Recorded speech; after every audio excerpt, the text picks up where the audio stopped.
આજનો ઓડિયો પરમપિતા પરમાત્માને શરણે સમર્પિત કરું છું. આપ સૌની શુભેચ્છા અમારા પર બની રહે તેવી અભ્યર્થના સ. જય શ્રીમદ નારાયણ. શ્રીમદ ભગવદ્ ગીતા પુરુષોત્તમ યોગ નામનો અધ્યાય 15 શ્લોક 8-10.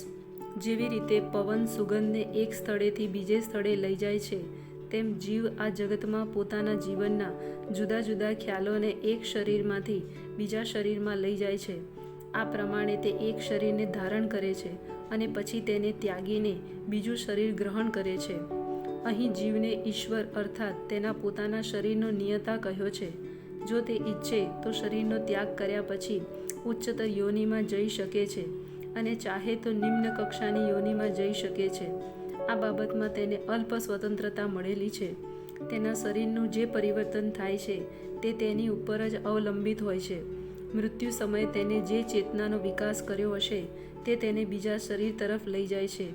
જો તેણે પોતાની ચેતના બિલાડી કે કૂતરાના જેવી બનાવેલી હશે તો નક્કી તેનો દેહાંતર કૂતરા કે બિલાડીના શરીરમાં થશે.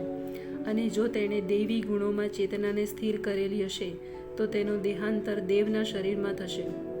અને જો તે કૃષ્ણ ભાવના પરાયણ હશે તો તેને વૈકુંઠમાંના કૃષ્ણલોકમાં ઉચ્ચ ગતિ તથા કૃષ્ણનો સંગ પ્રાપ્ત થશે.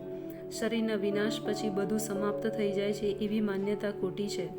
વ્યક્તિગત આત્મા એક શરીરથી બીજામાં દેહાંતર કરતો રહે છે અને તેનું વર્તમાન શરીર તથા તેના કર્મ હવે પછીના શરીરના આધારે બની જાય છે. કર્મ અનુસાર જીવ વિભિન્ન શરીર પામે છે અને સમય થયે તેને આ શરીરનો ત્યાગ કરવો પડે છે. અહીં એમ કહેવામાં આવ્યું છે કે ભાવિ શરીરનું બીજ વહન કરનાર સૂક્ષ્મ શરીર આગામી જીવન માટેનું બીજું શરીર નિર્મિત કરે છે. એક શરીરમાંથી બીજામાં દેહાંતર કરવાની અને શરીરમાંના અસ્તિત્વ દરમિયાન સંઘર્ષ કરતા રહેવાની પ્રક્રિયા કરશતી અર્થાત જીવન ટકાવી રાખવા માટેનો સંઘર્ષ કહેવાય છે. આ પ્રમાણે જીવ બીજું સ્થૂળ શરીર ધારણ કરીને અમુક પ્રકારના કાન, આંખ, જીભ, નાક તથા સ્પર્શેન્દ્રિયો પ્રાપ્ત કરે છે કે જે મનની આસપાસ જૂથમાં એકત્ર હોય છે. એ રીતે તે ઇન્દ્રિય વિષયોના એક વિશિષ્ટ સમૂહને ભોગવે છે. બીજા શબ્દોમાં, જો જીવ પોતાની ચેતનાને કૂતરા તથા બિલાડાના ગુણો જેવી હીન કક્ષાની બનાવી દે છે તો તેને આગામી જન્મમાં કૂતરા કે બિલાડાનું શરીર મળે છે અને તે તેને ભોગવે છે. ચેતના મૂળભૂત રીતે જળ સમાન નિર્મળ હોય છે, પરંતુ જો આપણે જળમાં રંગ મેળવી દઈએ તો તેનો રંગ બદલાઈ જાય છે. તે જ પ્રમાણે ચેતના પણ શુદ્ધ હોય છે, કારણ કે ચેતન આત્મા શુદ્ધ હોય છે, પરંતુ ભૌતિક ગુણોના સંગ પ્રમાણે ચેતના બદલાઈ જાય છે. વાસ્તવિક ચેતના તો કૃષ્ણ ભાવના મૃત છે. માટે જ્યારે મનુષ્ય કૃષ્ણ ભાવના મૃતમાં સ્થિત હોય છે ત્યારે તે વિશુદ્ધ જીવનમાં હોય છે. પરંતુ જો તેની ચેતના કોઈ દુન્વયી મનોવૃત્તિના કારણે મિશ્રિત થઈ જાય છે તો આવતા જન્મમાં તેને તેવું શરીર મળે છે. પુનઃ તેને માનવ શરીર જ મળે એ જરૂરી નથી. તે કૂતરા, બિલાડી, ડુક્કર, દેવ અથવા 84 લક્ષ યોનિઓમાંથી કોઈ પણ રૂપ પ્રાપ્ત કરી શકે છે. મૂર્ખ મનુષ્યો સમજી શકતા નથી કે જીવ પોતાના શરીરને કેવી રીતે છોડી દે છે, તેમજ એ પણ સમજી શકતા નથી કે પ્રકૃતિના ગુણોના પ્રભાવ હેઠળ તેઓ કેવા પ્રકારનું શરીર ભોગવે છે. પરંતુ જેની આંખો જ્ઞાનથી કેળવાયેલી હોય છે તે આ સર્વ જોઈ શકે છે. જ્ઞાન ચક્ષુષઃ શબ્દ અત્યંત મહત્વપૂર્ણ છે. જ્ઞાન વિના મનુષ્ય જાણી શકતો નથી કે જીવ તેનું વર્તમાન શરીર કેવી રીતે ત્યજી દે છે. તેને એ પણ સમજાતું નથી કે આગામી જન્મમાં તેને કેવા રૂપવાળું શરીર મળશે અને હાલમાં તે વિશિષ્ટ પ્રકારના શરીરમાં સાથી રહી રહ્યો છે.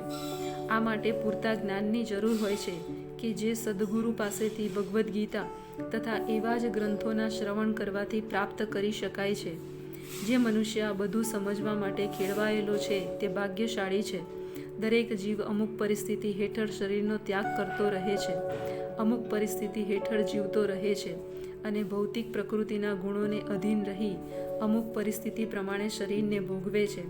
પરિણામે તે ઇન્દ્રિય તૃપ્તિના બ્રહ્મમાં વિવિધ પ્રકારના સુખ દુઃખ સહન કરતો રહે છે.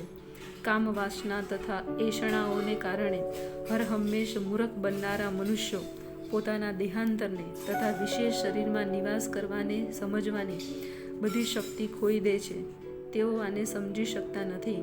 પરંતુ જેમને આધ્યાત્મિક જ્ઞાન પ્રાપ્ત થઈ ગયું છે તેઓ જોઈ શકે છે કે આત્મા શરીરથી વિભિન્ન હોય છે અને તેના શરીરને બદલ્યા કરે છે તથા વિભિન્ન પ્રકારે ભોગવ્યા કરે છે.